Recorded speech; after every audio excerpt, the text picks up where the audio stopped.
नमस्कार, आप सभी को बात करते हैं उत्तर प्रदेश, यूपी और देश दुनिया से जुड़ी सबसे बड़ी महत्वपूर्ण काम की बड़ी खबरें। जानेंगे सारी खबरों को विस्तार से, क्योंकि एक से बढ़कर एक खबरें होने वाली हैं, सारी बहुत अच्छी खबरें। वीडियो को लाइक नहीं किया तो लाइक कर दीजिए, 1 रुपया नहीं लगेगा, लाइक का बटन दबा दीजिए। चलिए शुरू करते हैं आज की वीडियो। जी हाँ, काफ़ी इंपॉर्टेंट खबरें आ रही हैं। चलिए शुरू करते हैं सबसे पहली बड़ी खबर से। जी हाँ, सबसे पहले यूपी के मौसम को जान लेते हैं। 2 दिन के बाद मौसम के करवट लेने की पूर्वानुमान। जी हाँ, धूप को लेकर भी हुई है भविष्यवाणी। जी हाँ, आपको बता दें जोर पकड़ती दिख रही है सर्दी। जी हाँ, राजधानी में सोमवार को लोगों ने धूप में गर्माहट महसूस की। जी हाँ, रविवार के मुकाबले दिन के पारे में बढ़ोतरी हुई। दक्षिण पश्चिमी हवाओं के असर से मौसम में रूखापन रहा।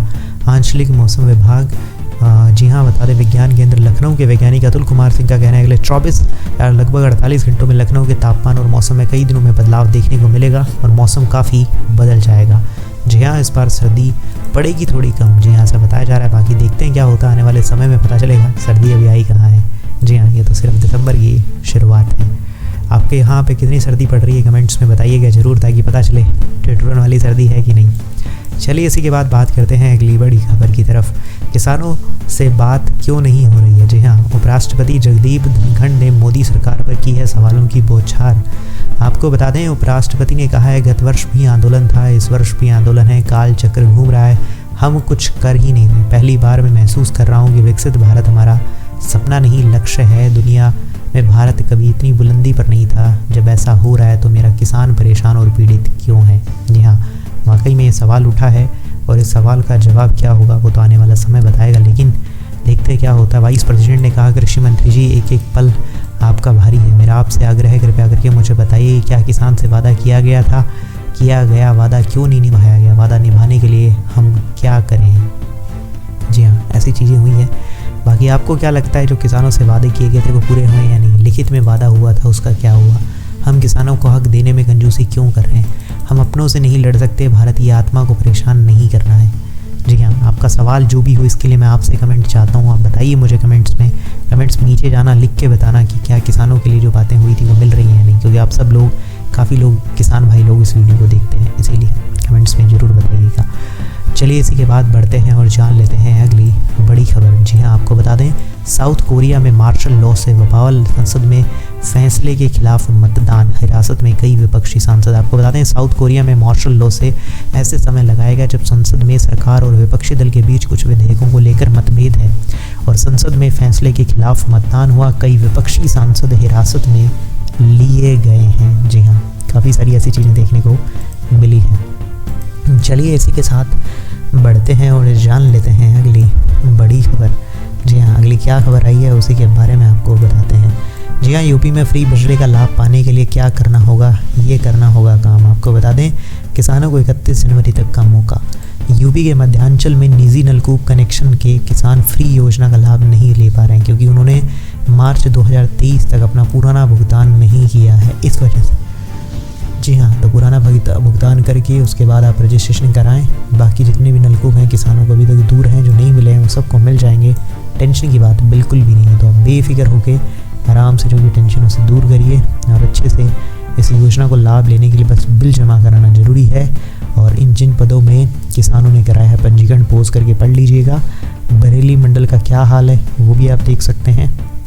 जी हाँ, चलिए इसी के साथ बढ़ेंगे हम अगली महत्वपूर्ण बड़ी खबर की तरफ। जी हाँ, अगली खबर क्या आ रही है वो आपको बताते हैं। जी हाँ, यूपी सरकार के मंत्री को नहीं मिले 20% भी पौधे, रेंजर डिप्टी रेंजर पर गिरी गाज, तीनों को हटाया।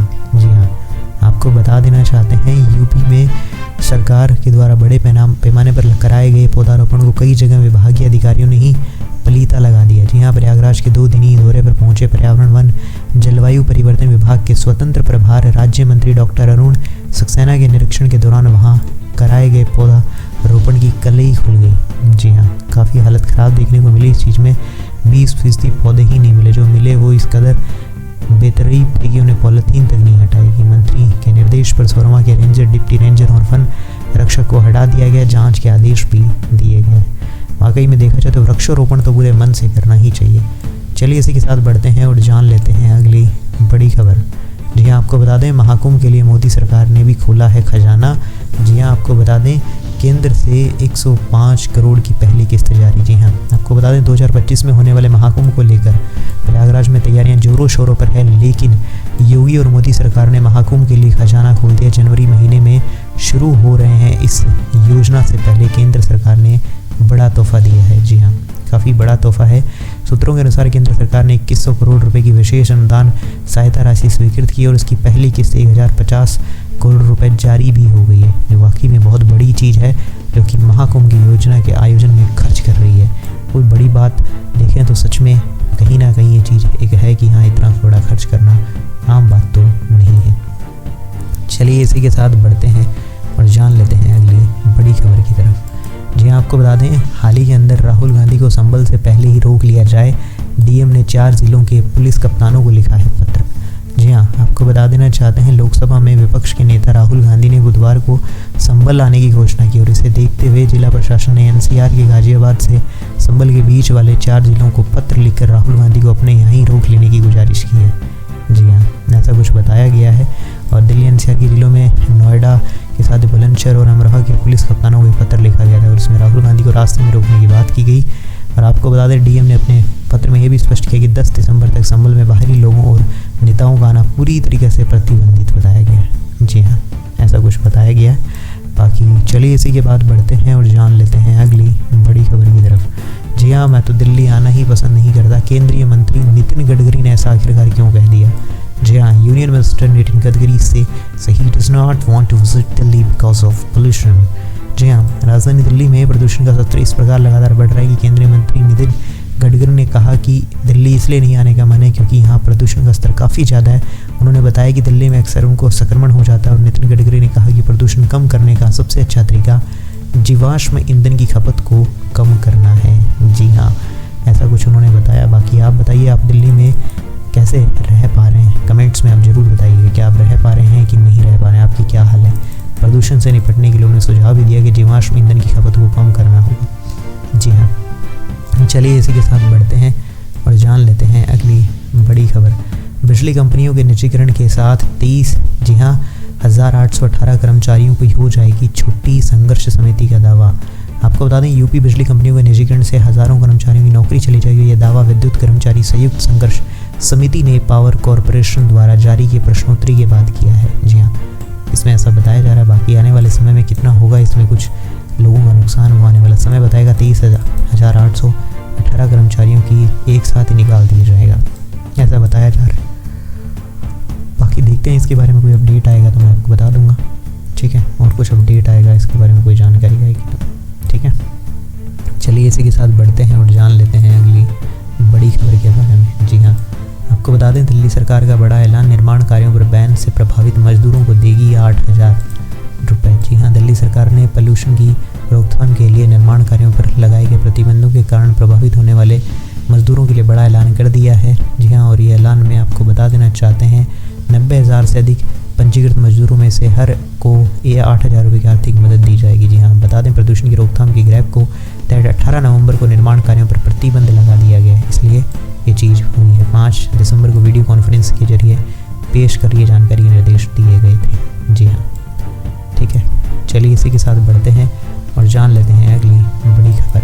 जी हाँ, नया ट्रैफिक नियम आ गया, हेलमेट नहीं पहनने पर राइडर पैसेंजर को हर घंटे 1,000 रुपये का चालान। जी हाँ, 2 व्हीलर्स पर लगने वाले जी हाँ अक्सर हेलमेट नहीं पहनते हैं और इस बात को जानते हैं कि अगर हेलमेट नहीं पहनेंगे जी हाँ तो ट्रैफिक के नियम के खिलाफ है, साथ ही से नहीं पहनने पर हमारी सेफ्टी भी कम हो जाएगी।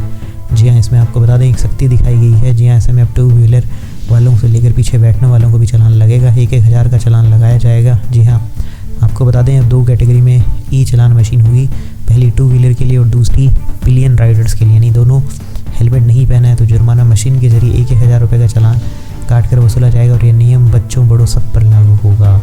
जी हाँ, पीछे बैठने वालों को भी लगाना होगा, नहीं लगाओगे तो आपको भी चालान देना पड़ेगा। जी हाँ, सिर्फ 1 घंटे की जुर्माने से मिलेगी राहत। पहले यह था कि लोग लगा के जुर्माना हो जाता तो पूरे दिन घूम लेते थे, लेकिन अब सिर्फ 1 घंटे तक ही आप उसका चालान का फ़ायदा उठा सकते हैं। जी हाँ, मतलब एक प्रकार से चालान हो गया तो हम पूरा दिन भर नहीं, सिर्फ 1 घंटे तक है। उसके बाद अगर फिर से आप यात्रा करते पकड़े जाते हैं तो आपको जुर्माना फिर से देना पड़ेगा। जी हाँ, चलिए इसी के साथ बढ़ते हैं और जान लेते हैं अगली बड़ी खबर।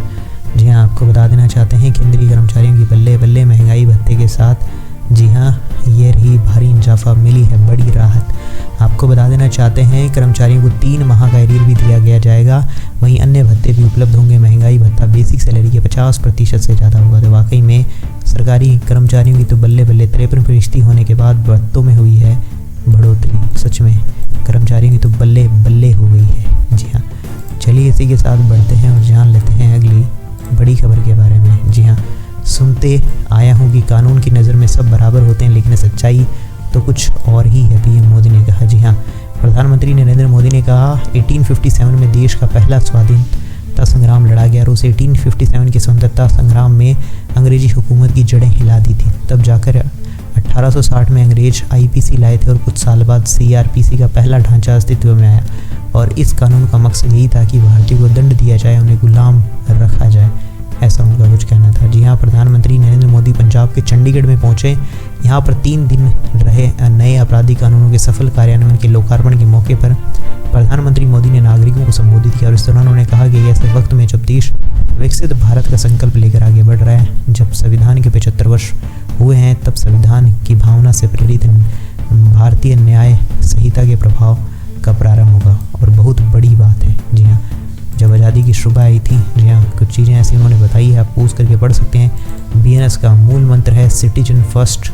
जी हाँ, नए कानूनों पर क्या बोला है अमित शाह ने, जी हाँ, आप देख सकते हैं। देश की संसद में बना कानून किसी भी एफआईआर पर 3 साल में उस पर न्याय मिल जाएगा, ऐसा बताया गया है। या तो काफ़ी सारे कानून नए अपडेट हुए हैं, पोस्ट करके आप पढ़ना चाहो तो एक बार पढ़ लीजिएगा और आप अगर कमेंट्स करोगे तो इसका फुल डिटेल वीडियो में मैं बना के आपको दे दूंगा।